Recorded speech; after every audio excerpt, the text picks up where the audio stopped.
តាំងកាលពិតទៅគឺខ្ញុំចង់ញ៉ាំឆាសាច់គោជាមួយនឹងសណ្តែកគួរឯងប៉ុន្តែដោយសាររហូតទិញសណ្តែកអត់បានក៏លេចទៅឃើញមានម្ទេសចាខៀវហ្នឹងក៏ទិញយកមកឆាទៅសំខាន់ម្ទេសហ្នឹងគឺអត់ហឹលទេបងប្អូនតែនៅពេលដែលយើងឆាទៅឆ្ងាញ់តែតាស្រួយច្រប់ចាម្ទេសហ្នឹងគឺខ្ញុំយកមកគឺខ្ញុំកាត់ជាពីរចាកាត់ម្ទេសហើយគឺយើងចាប់ផ្ដើមទៅហាន់សាច់គោអីចឹងទៅសម្រាប់បងប្អូននៅស្រុកខ្មែរអាចដាក់បន្លែអីគឺតាមចំណូលចិត្តទេខ្ញុំធ្វើនេះដោយសារ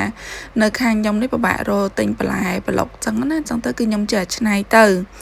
ចាហាន់បន្លែហាន់អីហើយហ្នឹងគឺយើងមកហាន់សាច់គោនេះរៀងផុយឆ្ងាញ់ណាបងប្អូនយកទៅឆាគ្រឿងទៅគឺឆ្ងាញ់មែនតើចាហាន់វាស្ដាងល្មមមកហាន់សាច់គោហើយហ្នឹងគឺទុកមួយឡែកសិន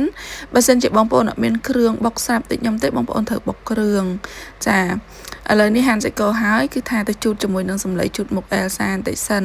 ដោយសារតែមុខខ្ញុំគឺថាអត់ខ្វះសលៃអេសាបានហ្មងគឺជូរទៅគឺជួយបំបត្តិស្នាមបំបត្តិ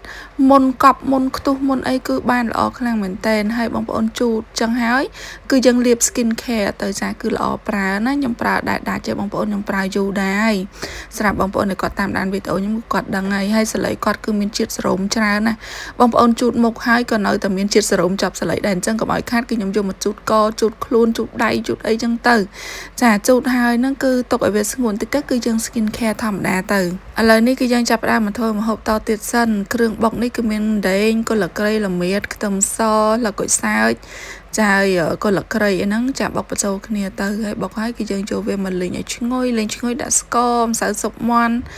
ទឹកត្រីអីចឹងទៅដាក់តាមចំណូលចិត្តណាបងប្អូនចា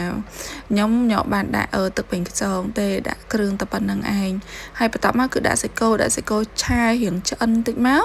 នៅពេលសាច់គោយើងរៀងឆ្អិនតិចហើយគឺយើងដាក់ជាមួយនឹងម្ទេសដាក់ម្ទេសហ្នឹងគឺខ្ញុំអត់ឆាយូរទេដោយសារកុំឲ្យម្ទេសយើងឆ្អិនខ្លាំងតែឆ្អិនខ្លាំងហ្នឹងគឺវាជ្រាយចាអត់សូវឆ្ងាញ់ទេអញ្ចឹងម្ទេសហ្នឹងគឺខ្ញុំឆាតប្រហែលត្រឡប់មើលតើឲ្យវារៀងទន់តិចគឺបានហើយ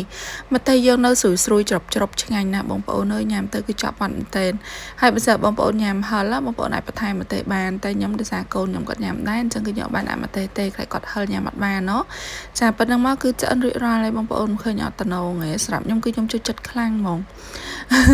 ចាញ៉ាំបើខ្ញុំរើសញ៉ាំតែបន្លែជួយចូលចិត្តបន្លែចាឥឡូវនេះគឺឆ្អិនរួចរាល់ហើយចាចង់ភៅមកអង្គុយញ៉ាំសិនសំខាន់គឺយើងញ៉ាំបន្លែត្រីសាច់ឲ្យច្រើនចឹងទៅបាយគឺយើងញ៉ាំតែបន្តិចទៅបានហើយព្រោះបាយមានជាតិស្ករច្រើនណាបងប្អូនអើយតោមខ្លះទៅចាឥឡូវនេះមុខម្ហូបរបស់ខ្ញុំគឺមានតែប៉ុណ្្នឹងឯងបើសិនបងប្អូនពេញចិត្តកុំភ្លេចជួយ share វីដេអូនេះហើយ follow page ដើម្បីទទួលបានវីដេអូថ្មីជារៀងរាល់ថ្ងៃផងហើយអរគុណខ្លាំងមែនទែនសម្រាប់ការគាំទ្រចាំជួបនឹងខ្ញុំនៅវីដេអូក្រោយៗអរគុណជម្រាបលា